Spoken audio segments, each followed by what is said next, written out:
Yes, children.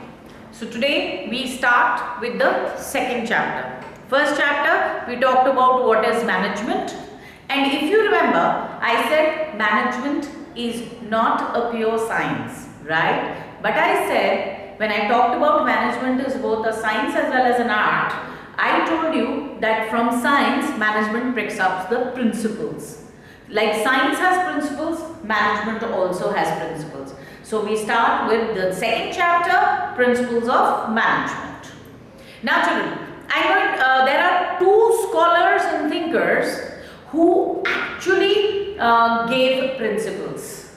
So we start with the principles first. There were two scholars, mainly Henry Fayol and F.W. Taylor. Now these are the two scholars and thinkers who gave principles. What are principles? First, let's talk about them. But the explanation or maybe the clarity will only come in when we finish with the principles. So just to guide, I'll just give you an introduction.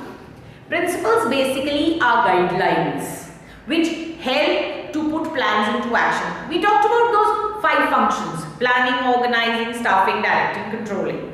Right? These are the 5 functions of management, and with these functions we are able to get the work done. Correct? Right. Now, to get work done, we have to keep in mind certain things because we are dealing with human beings.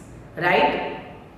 Clear? Now, so to keep those points in mind before taking any decision regarding human beings, human resource, we need certain boundaries, certain guidelines.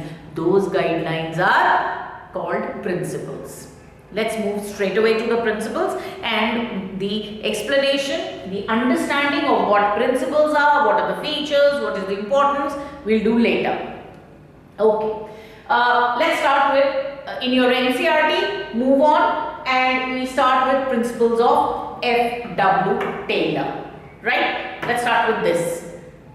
Frederick Winslow Taylor. Okay. Now, Frederick Winslow Taylor was basically at the lower level, top, middle, lower. You remember those 3 levels I talked about yesterday? Top, middle, lower, top, middle, low. I talked about this. So he was at the lower level and he rose, he got promoted. But because he was working at the lower level, he actually knew the problems which the workers were facing.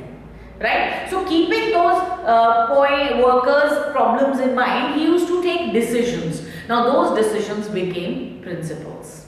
So his technique, or maybe his principles, are called scientific management. He is called the father of scientific management. Why is he called the father of scientific management? Because he said that a worker has a problem, the same problem another worker has, but because they both have a different IQ level, they both have a different reacting capability and ability, you cannot take the same decision for both of them. So he says you need to analyze each problem. I'm referring it to management as a science experimentation. Analyze each problem and then take a decision. That is why his theory is called scientific management. Right?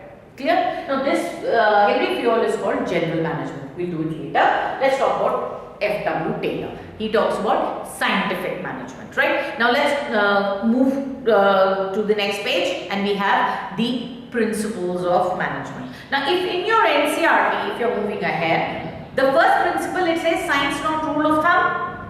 Found it? Okay. The paragraph immediately above that, found scientific management means, what you want your men to do and see to it that they do it in the best possible manner so that the cost is effective. Those 2-3 lines, that is the meaning exactly of scientific management, right? We'll discuss that later. First, let's understand the concept and the principles that you'll be able to follow clearly later. Let's start with the first principle, and the first principle says science not rule of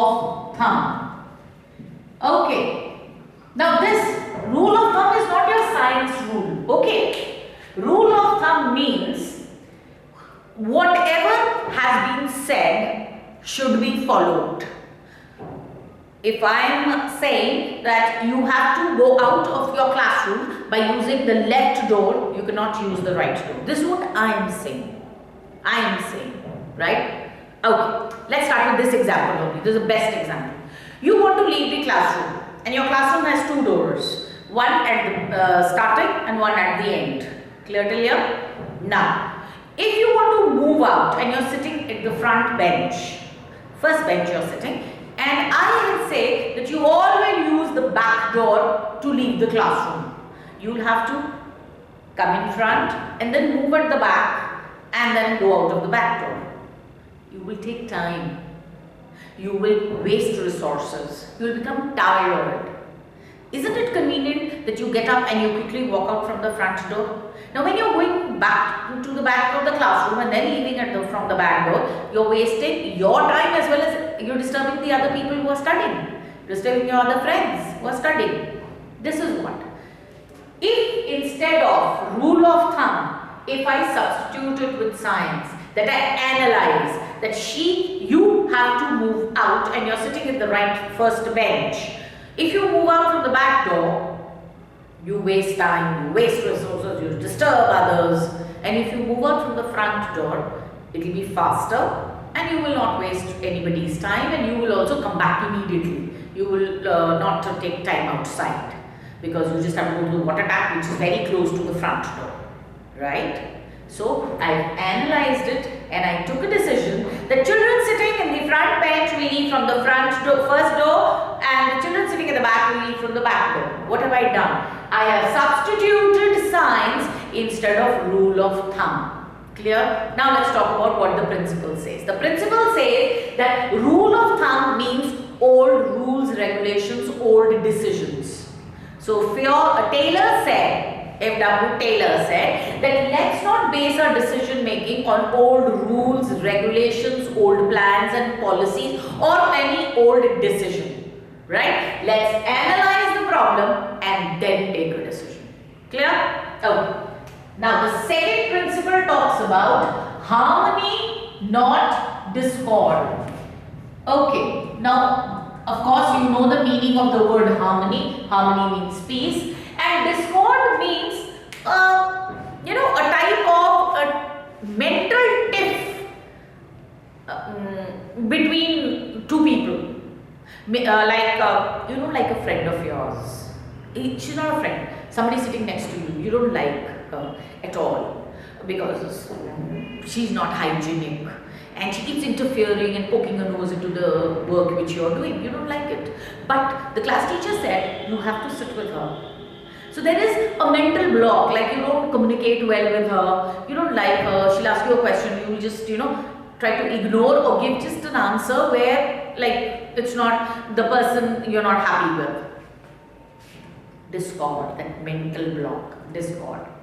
What he says is, Taylor said that between employers and employees as well as employees and employees, right? Now children, I'm going to use the word employer, employee, employees, employees. I'm going to use the word superior, subordinate. Superior, subordinate. Now this person at the middle level is the subordinate of this superior. But for the lower level, he becomes the superior and the lower level becomes the subordinate. So this is what I'm going to use the terms as. Okay. So he says, our friend Taylor says that there should be peace in the organization between two employees or between the employer and employees. If there is a discord, the work cannot be done. Right? I'll also further elaborate on this. He also says, how do you have that harmony? We have a habit of cribbing. My mother, she scolds me, because whenever I ask her I want to go out with friends, she does not allow me, she does not let me eat Maggie very often, right? Let's talk about these two things. Clear? Now, so you say, no, my mother's not good. Have you ever thought, why does she stop you from eating Maggie every day? Right? It's harming your health. She's asking you not to go out with friends. Why? Because when you go out with friends, you waste so much of time, it becomes very difficult for you to get back to studies. Once in a while, it's okay. She does not say anything. So what happens in an organization is the employees are always cribbing that the big bosses, the top level or his superiors, let's use the word superior. So subordinates are cribbing that the superiors are pressurizing them with lots of work. And they do not, give them time to relax. And the superior, what the superior is saying, that the subordinate is always complaining, and whenever I tell them to do some work, they say there's no time, there's so much of work to do. Let's have harmony. How? The subordinate should understand that the superior is giving them good working conditions, so he should be he should, he's giving a good working condition, a good environment, so he should work, he should concentrate to increase production. Now, what should the superior think? The superior should think that whenever I give him work he is doing, I am giving the work he is doing, so why not let me share the gains? Now, very carefully, in your NCERT, just below that there is a small cartoon. Look at the cartoon. Towards the back of the superior and subordinate, there is a graph which shows the production is increasing, right? Now, what is happening is the production is increasing because of the subordinates' efforts, right? What the cartoon says is that to develop a good relationship, the superior should share the gains with the subordinate. That means, give them some incentive, give them some bonus, sometimes give them an award. Okay, you have, you have not taken a holiday in the entire month. Okay, a reward. You've seen those pictures where they put up outside Domino's and McDonald's, employee of the month, employee of the week. That is a type of an incentive.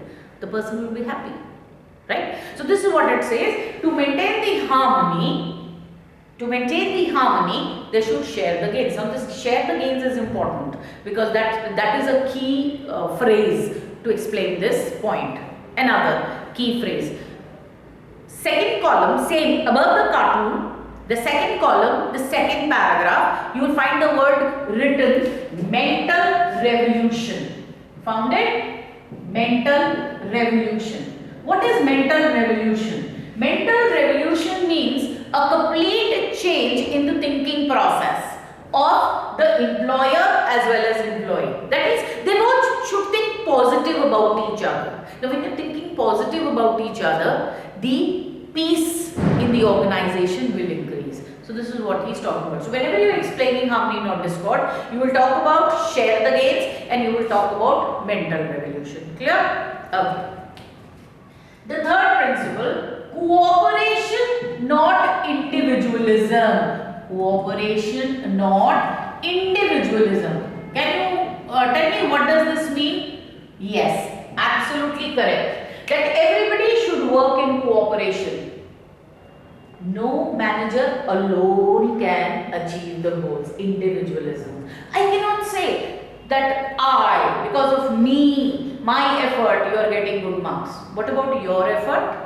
Exactly. So we both will cooperate with each other and then only we will be able to achieve the goals. Right? This is what it says, and it is an extension function of this, of harmony not discord, that let's work together, then only the goals will be achieved.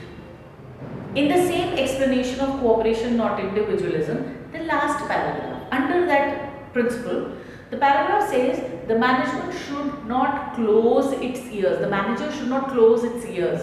This means that if any employee, subordinate, is giving a suggestion, the superior should listen to the suggestion.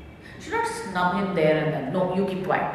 You cannot think. Your idea is vague. Your idea will not work. Are Baba, listen to the idea. Maybe you can just, manipulate the idea, or maybe just make a little change in the idea, and it might prove effective and efficient to the organization.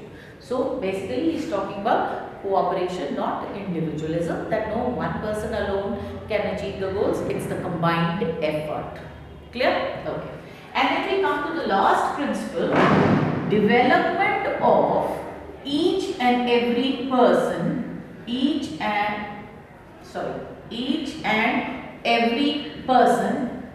or individual or personnel, whatever it says, personnel, to in every personnel or every person or every employee to development of each and every person to his or her greatest efficiency and prosperity. Right? Now see, I'm going to go in detail word by word. Development of each and every person of the organization, every employee of the organization, superior, subordinate, whatever, and you are able to develop them by giving them the task for which they are qualified. They will do the work. Now when they will do the work effectively and efficiently, specialization will come in, because they are doing it on a repetitive basis. So when they are doing it on a repetitive basis and the specialization is coming in, the organization will grow, prosperity. Organization will grow, they'll earn profits, and when they are earning profits, yes, the salaries, the benefits, the incentives, the bonus to the employees will also increase. So basically, because of his development, the organization is also benefiting and the individual employee is also benefiting. Right? Now how does that take place? But during the time of interviews, the management superior should be able, or the manager should be able to identify the person's skill and then give him the job accordingly, and then time to time give him training so that he can develop that skill, and that will lead to prosperity in the organization. Clear? Now these are the 4 principles. I take a point here.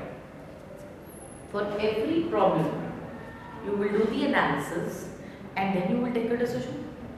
So by the end of the day, we are only doing the analysis and we cannot take the decisions. Because every problem will take time to think, to analyze. So Taylor said that these 4 principles can be implemented if I give you some sort of help, I give you some sort of idea, I give you some sort of what we can say, a resource which will help you to implement those principles. Right? Okay. Now those principles will be called techniques. Those ideas which he is giving to us will be called techniques. Techniques of scientific management. What are these?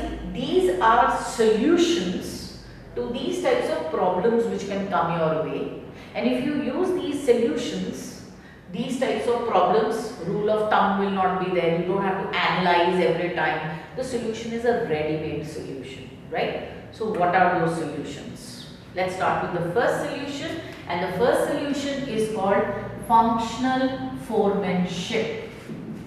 Functional foremanship. For children, this alone technique with the diagram is there, no? With the diagram comes as a 5 to a 6 marker question in the board exam. Right? Shall I start? Okay. Functional foremanship, just come to the diagram. Just come to the diagram. You have the factory manager. Saw it? Okay. If you very closely observe the factory manager, to support the factory manager, there are 2 in charges. So, planning in charge, yes, correct, and the production in charge.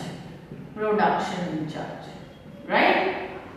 Now what does this explain? This explains that to support the factory manager's work, we have divided the work into 2 parts, and there will be 2 people helping him out. The planning part and the production part, right? Or the implementation part, whatever you can call it.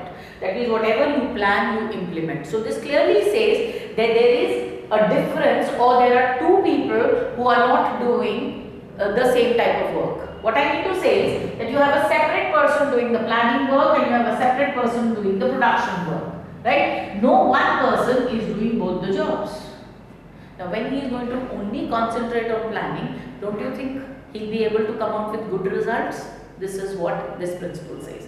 Now when he is coming out with good results, he does not have to analyze every problem. He does not have to base it on old solutions, right? He can take it up because he is alone only doing the planning. So he is thinking. Okay, let's talk about this. So this is the main point. Now, you will say that in an entire organization, only 2 people will have who are going to support him. No. To support the planning in charge, we have 4 men. We have 4 men. 4 men, right? The first 4 men is the route clerk. He will tell the route, the process from A to B, B machine to C machine, C machine to A machine again, once again, that process of production. He will work out the shortest route. Clear till here? He will work out the shortest route. Let's come to the next. The next is the instructions card clerk. Instruction card clerk. Now, this instruction card clerk is the person who is going to draft the instructions, the do's and the don'ts. Means when the workers are going to put the plans into action, the route clerk will tell him the route which he has to follow. The instruction card clerk will tell the workers the do's and the don'ts they have to follow while doing production, while implementing. Clear? The third is the time and cost clerk. The time and cost clerk will be a person who will work out the time, how much time the production should take place in, within what time, like machine 1 minute, machine 2 3 minutes, machine 5 6 minutes, whatever time, and the cost per unit these people have to maintain, right? So he will calculate the time and the cost. The last is the disciplinarian. Disciplinarian. He is going to look after the discipline of the entire production floor. That people are doing their work, minding their own business and doing the work. Nobody is interfering and everybody has a job to do. Nobody is wasting time. Disciplinarian. So again, he will also take care. Now let's come to the production in charge. Production in charge. The first is the gang boss. You might in your books, maybe this could be the speed boss. Don't worry. You cannot mix up these two in charges and their bosses, but this has to be these 4 you can change the places. There is no problem. The gang boss. The gang boss is a person who is going to maintain the tools. Now when these workers have to put the plan into action, they will require some tools for example, for your to sit in the classroom, or when you come to the school you need a register. There is a stock of registers at home, so you pick up a register while coming, you will pick up a pen. So all those tools which you require to study. Gang boss, he will maintain the tools, he will keep the tools as well as their maintenance. He will keep the stock. If it's finishing, he will order it from outside. Next comes is the repair boss. Repair boss is a person who is going to immediately repair the machine when it breaks down, or else we'll have to wait for the person to come and the work will stop. So repair boss. The third is the speed boss. The speed boss is the person who will maintain the speed of the machine. Okay, the machine, so that the machine does not run at a higher speed. The quality of the product will change if the speed is changed regularly. So he talks about the maintenance of the speed. And the last is the inspector. Inspector is nothing but a quality control guy. He is going to check the quality regularly. If there is a change in the quality, he can quickly ask these people to make theoretical changes, and then these people will help them to implement, right? So all these are giving instructions to the workers. Clear to you? Absolutely. Now how to attempt this 5 to 6 marker question. You will simply first, before drawing the diagram, you will simply say functional foremanship is a technique given by F.W. Taylor, where he says that no one person is going to do two jobs. There will be separate people. There will be a separation between production and planning work, and to support them, we have 8. Obviously, 4 here, 4 here.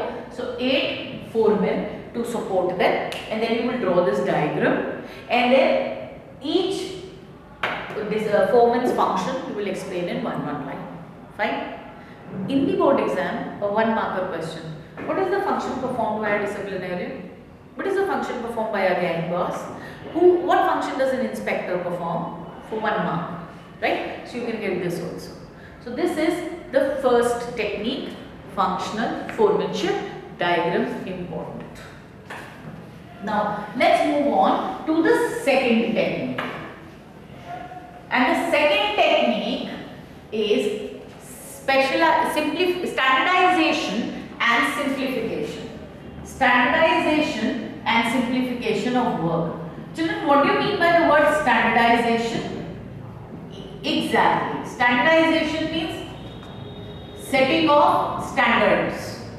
Right? Setting of standards. Now what type of standards will you set? Which quality raw material will you use, right? Which type of raw material will you use? What process will you follow? Which method are you going to use? Means what I mean to say is, standardization means you're going to set standards that we will use raw material only of company A, quality B.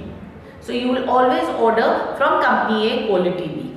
I will want to use the process like first I will go to machine A, the product will go to C, then the product will go to B. So always I will follow this process. So these things which we decide at the beginning is called standardization, because this helps to maintain the quality of the product. Next comes is simplification. Simplification means to simplify the work. Like what is the fax machine do? Okay, forget the fax machine, photocopy machine. Instead of writing notes, you get them photocopied. Okay? That is called simplification. So the work is simplified. In an organization, how is the work simplified? Just check. The words are yes. Yes. The words in simplification are avoiding the extra sizes and varieties. That means you stop producing extra sizes and varieties, because the customer is limited. So do not produce more sizes and more varieties, because the customer will only buy one. Suppose I am coming to your business and I am ordering you only one color. If you are showing me 10 colors and I need only 10 pieces, I might order just two pieces from every color. But you will have to make a stock of all the colors, all the sizes, and then what's going to happen? That's going to lead to wastage when the sale is not there. Those pieces which are left over. So try to reduce the sizes and varieties, so your work will become a little more simplified. Clear? Okay. Now let's move on to the third. Here I want to bring to your notice one thing. See, the next technique talks about motion study. I am going very slow here because one thing I have to tell you. Fatigue study,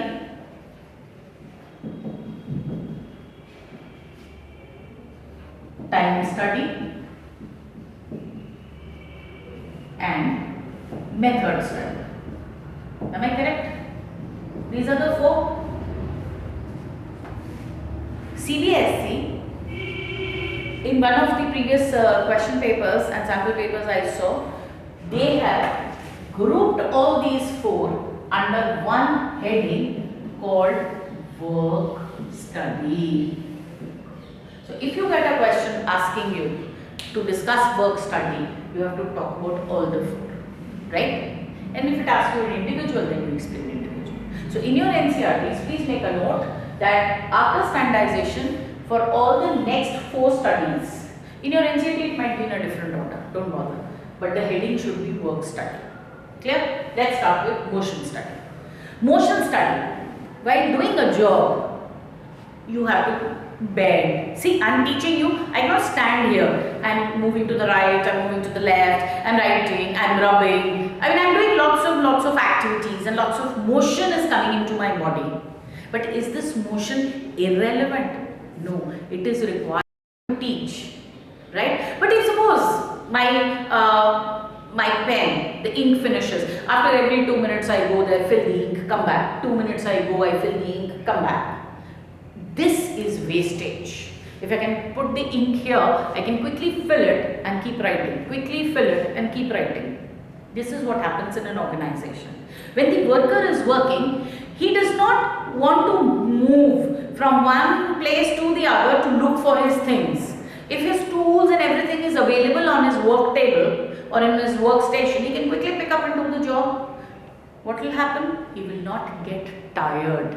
And once he does not get tired, he will be able to achieve the goals effectively and efficiently. And that's our purpose. So what we are going to do in motion study is, the manager or the superior will first of all decide what tools the worker or the subordinate requires, and before he starts working, he will hand it over to him. So that he does not go here and there looking for them and wasting time. Right? And how is motion study conducted? A camera is placed and the manager will, or the superior will first do the work and see which are the unsuccessful motions, the irrelevant motions. Then to cut down those irrelevant motions, he will take decisions. And the decision is to keep the tools near the worker. Okay. Next is fatigue study. Fatigue study, what has already set into you. Fatigue means boredom. You get bored. Of course, many of you must have got bored by now. So what will you do? You will just put the camera, the video on hold. You will pick up a bottle of water, you will drink water, you will go to the window, or you will just pick up your phone, scroll down for 2 minutes, then close that and then switch it on. What have you done? You've actually relaxed. That is what is fatigue study. When a worker, when an employee or a subordinate is continuously working, he gets bored. So to overcome that, and once he gets bored, his efficiency will drop. So once the efficiency is dropping, if you can put a stop there, give him a break and then come back. Obviously when he comes back, he'll come back with more efficiency and more zeal. So he will continue his work more efficiently. Right? So this is what fatigue says, that the superior will study after how many hours of continuous work does the boredom set in. So he will, place breaks in between. This is called fatigue study. Next is time study. Okay.